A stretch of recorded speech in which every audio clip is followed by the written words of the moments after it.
Hey guys, welcome back to my new blog. It's me Priyam. Start करने से पहले blog में सबसे पहले तो happy Independence Day to everyone, क्योंकि आज है 15 अगस्त। तो सबको विश कर दो सबसे पहले तो।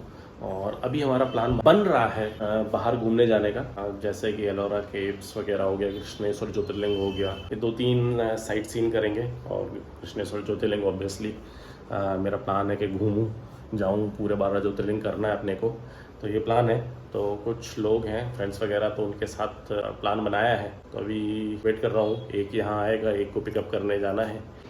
रश रहने वाला है बट ठीक है यार, तभी तो मज़ा है घूमने जाने का। तो दोस्तों, नहा धो लिया हमने, रेडी भी हो चुके हैं। राजा बाबू एकदम तरीके से बन चुके हैं।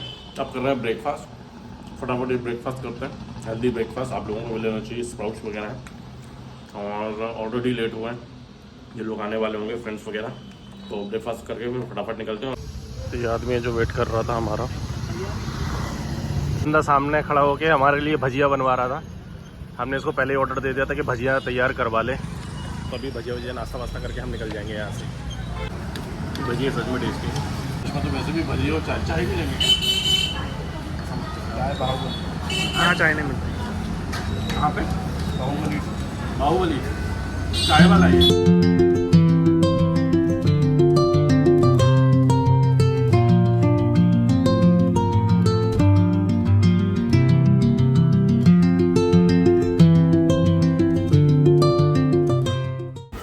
तो ये है एलोरा केव्स के प्रीमाइसेस का पूरा मैप कि आप यहाँ पे क्या क्या विज़िट कर सकते हैं, किस लोकेशन पे कौन सी केव है और क्या हमें देखना है।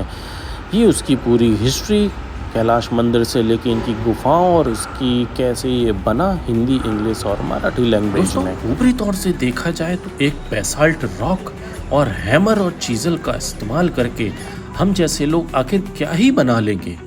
लेकिन आज से ठीक 1200 साल पहले इन दोनों टूलों का यूज करके कुछ लोगों ने एक पहाड़ काट के एक मंदिर की स्थापना की।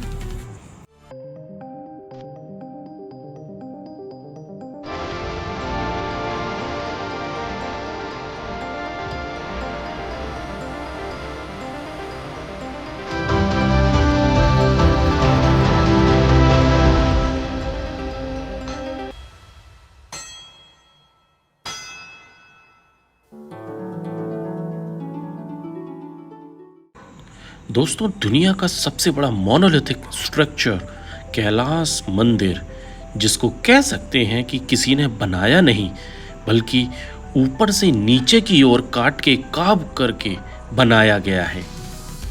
मोनोलिथिक स्ट्रक्चर का मतलब होता है कि सिंगल स्टोन से कार्व करके किसी स्ट्रक्चर को निकाला गया हो।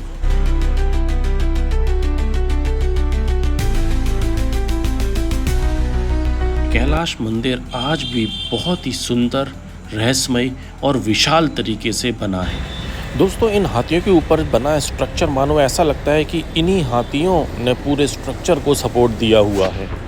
दोस्तों, एलोरा केव्स में छोटी से लेके बड़ी बड़ी चट्टानों पे जो नक्काशियाँ बनाई गई हैं, उन्हें देख के लगता है कि ये आज के टूल से बनाई गई हैं। लेकिन कैलाश मंदिर को बनाया गया था आज से 8th सेंचुरी में, लगभग 1200 साल पहले। आज से लगभग 66 मिलियन ईयर पहले हमारी धरती से लावा निकला था और पूरे वेस्टर्न इंडिया में ठंडा होके पूरा लावा पहाड़ और चट्टानों के जैसे फैल गया, जिन्हें हम डेक्कन ट्रैप्स भी कहते हैं। और दोस्तों, इन्हीं बेसाल्ट की लगभग 100 चट्टानों को काट के बनाया गया है एलोरा केव्स। और दोस्तों, इन्हीं में से 34 केव्स आज भी लोगों के लिए खुली हैं। जी हाँ दोस्तों, इन्हीं में से है एक कैलाश मंदिर, जो 16 नंबर की गुफा में बना हुआ है।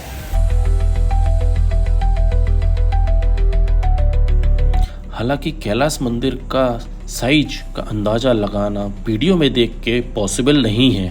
इसका इतना भव्य और विशाल होना सिर्फ अपनी नग्न आँखों से ही देखा जा सकता है, ना कि किसी फोटो और वीडियो के द्वारा। दोस्तों, ऐसा पहली बार है कि आपको एक ही जगह पे हिंदू, बौद्ध, जैन संस्कृतियाँ तीनों मिलेंगी देखने को। तो दोस्तों एलोरा केव्स बनी है हमारे 20 के नोट पे, उसकी पूरी हिस्ट्री जो मैंने अपने एक सांची वाले वीडियो में भी आप लोगों को सारी चीज़ें बताई थी। तो 20 के नोट पे हमारा एलोरा केव्स। दोस्तों ये है कीर्ति स्तंभ जिसकी लंबाई है 70 फीट और मंदिर कहीं इससे अधिक ऊंचा जो कि है 96 फीट। पूरे इस स्ट्रक्चर और मंदिर में आपको हर जगह हर चट्टान पर चीजल और हथौड़े के निशान मिलेंगे, जिससे यह पता चलता है कि इसे चीजल और हथौड़े से काट के बनाया गया है। उस समय के लोग इतने टैलेंटेड थे, समझदार थे कि उन्होंने प्रॉपर स्ट्रक्चर्ड वे में ये चीज़ें बनाई थी। Proper irrigation system, window, balcony और यहाँ पे जितनी भी सीढ़ियाँ हैं सब वो भी चीजल और हैमर का इस्तेमाल करके। साल 756 AD राष्ट्रकूट राजा कृष्णपक्ष फर्स्ट ने सोचा कि कुछ ऐसा मंदिर बनाया जाए, ऐसा स्ट्रक्चर बनाया जाए जो कभी किसी ने ना देखा हो और वो अद्भुत हो। दोस्तों पूरे विश्व में एक गौर करने वाली बात है कि जितने भी इस तरीके के स्ट्रक्चर बनाए गए हों, जो पहाड़ काट के बनाए गए हों, उन्हें आगे से पीछे की ओर बनाया गया है। लेकिन ये एकमात्र स्ट्रक्चर ऐसा है जिसे चट्टानों को कार्व करके ऊपर से नीचे की ओर बनाया गया है। और दोस्तों ये कोई मामूली पत्थर नहीं था, ये था बेसाल्ट रॉक। मैं आपको बेसाल्ट रॉक के बारे में एक छोटी सी जानकारी दे देता हूँ। बेसाल्ट रॉक इतना हार्ड होता है दोस्तों कि उसको आज के मॉडर्न टूल से भी कट करना आसान नहीं है। बीइंग अ मैकेनिकल इंजीनियर मैं बता देता हूँ बेसाल्ट रॉक की हार्डनेस 6 होती है। वहीं दूसरी ओर ग्रेफाइट की 1 से 2 और मार्बल की 3 से 4 होती है। वैसे दोस्तों बेसाल्ट रॉक ग्रेफाइट जितना ही हार्ड होता है, लेकिन ग्रेफाइट को काटने के लिए आज भी CNC machine, water jet cutting या डायमंड टिप सॉ की ज़रूरत पड़ती है। दोस्तों ये एक अविश्वसनीय बात है कि क्या सच में उस समय के लोगों ने मामूली टूल जैसे चीजल और हथौड़ी का इस्तेमाल करके इतना विशाल और रहस्यमय मंदिर और स्ट्रक्चर को बनाया, और वो भी इतनी सटीक सिमेट्री के साथ। और दोस्तों इसकी सिमेट्री इतनी परफेक्ट है कि हर एक स्तंभ बिल्कुल स्ट्रेट लाइन और सीधा खड़ा हुआ है। रहस्य एक यह है कि 4 लाख टन पत्थर काट के जो निकला, आखिर वो गया कहाँ? ना ही वो आसपास इकट्ठा हुआ, ना ही उसे कहीं डंप किया गया, तो आखिर वो कहाँ गया? ये आज भी रहस्य ही है। और दोस्तों यहाँ की मोस्ट ऑफ चट्टानें कैंटिलीवर टाइप से हैं। आप देखोगे हर चट्टानों को आगे काट के निकाला गया है और आज भी बहुत अविश्वसनीय तरीके से खड़ी हुई हैं। हालांकि यहाँ से जो जितना भी पत्थर निकला वो कहीं उसका दूर दूर तक नामो निशान नहीं। दोस्तों आज भी हम इस रहस्य से वाकिफ नहीं है कि उस समय के लोगों ने इस स्ट्रक्चर को बनाने के लिए किस तरीके की टेक्निक यूज़ की थी। क्या उन्होंने इस स्ट्रक्चर को बनाने से पहले कोई डेमो स्ट्रक्चर बनाया होगा, या फिर कोई ब्लूप्रिंट जैसे आज की इंजीनियरिंग डिज़ाइन में होता है? क्योंकि पहाड़ को ऊपर से नीचे की ओर काट के बनाना जिसमें गलती की कोई गुंजाइश भी ना हो, एकदम रहस्यमयी है, क्योंकि एक गलती और पूरा मंदिर बर्बाद। दोस्तों यदि और ध्यान से देखें तो मंदिर में हर जगह हर कोने पे कुछ हुक तरीके के देखने को मिलेंगे।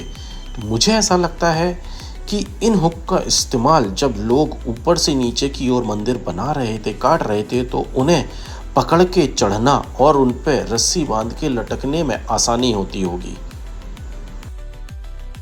दोस्तों इस पूरे स्ट्रक्चर में एक भी गलती की गुंजाइश नहीं है।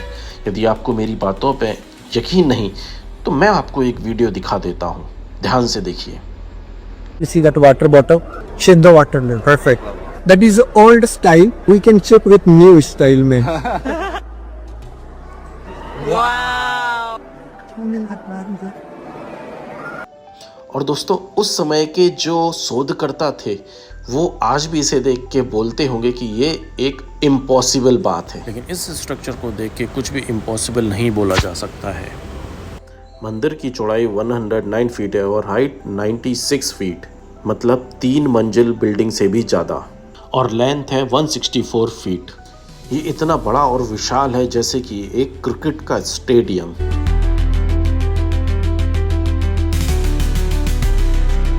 दोस्तों ऐसा माना गया है कि इसको बनाने के लिए 7000 मजदूरों और शिल्पकारों ने काम किया और एक पीढ़ी नहीं कई पीढ़ियों ने मिलकर इस पे काम किया था। और दोस्तों हिस्टोरियंस का तो कहना है कि इसको बनाने में लगभग 18 साल का समय लगा होगा, पर मुझे पर्सनली ऐसा नहीं लगता दोस्तों, क्योंकि यदि मैं कैलकुलेशन करूं, क्योंकि 7000 वर्करों ने यदि 18 साल तक नॉन स्टॉप काम किया तो उन्हें हर घंटे 4 से 5 टन रॉक कट करना पड़ा होगा, जो कि मुमकिन नहीं है। बट दोस्तों एलोरा केव्स में आके कैलाश मंदिर के पास खड़े होके नामुमकिन बोलना एकदम गलत बात होगा, क्योंकि यहाँ पे आने के बाद जब आप यहाँ की शिल्प कलाएँ और नक्काशियों को देखेंगे तो आप सोचेंगे कि आखिर इतनी डिटेल में, इतनी परफेक्शन के साथ कैसे ये सारी चीज़ें बनाई गई हैं। और यहीं एक अंधेरा कक्ष जहाँ पे सूर्य की रोशनी सिर्फ और सिर्फ शिवलिंग पर पड़ती है।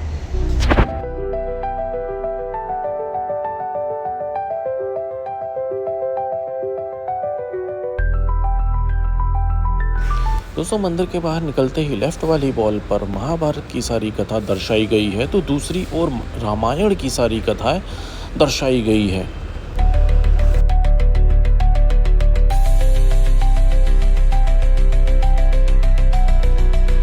दोस्तों कुछ हिस्टोरियन और खोजकर्ताओं का कहना है कि ये एलियन द्वारा बनाए गए हैं, पर जब आप यहाँ विज़िट करते हैं और देखते हैं सारी नक्काशियों को, शिल्प कलाओं को, तो हर जगह आपको दीवारों पे भी चीज़ल हथौड़ियों के निशान मिलेंगे। और ये यही नहीं, इंडिया के कई ऐसे स्ट्रक्चर हैं जिनमें आप ये देख सकते हैं, पता चलता है कि ये इंसानों द्वारा ही बनाए गए हैं, ना कि एलियन द्वारा।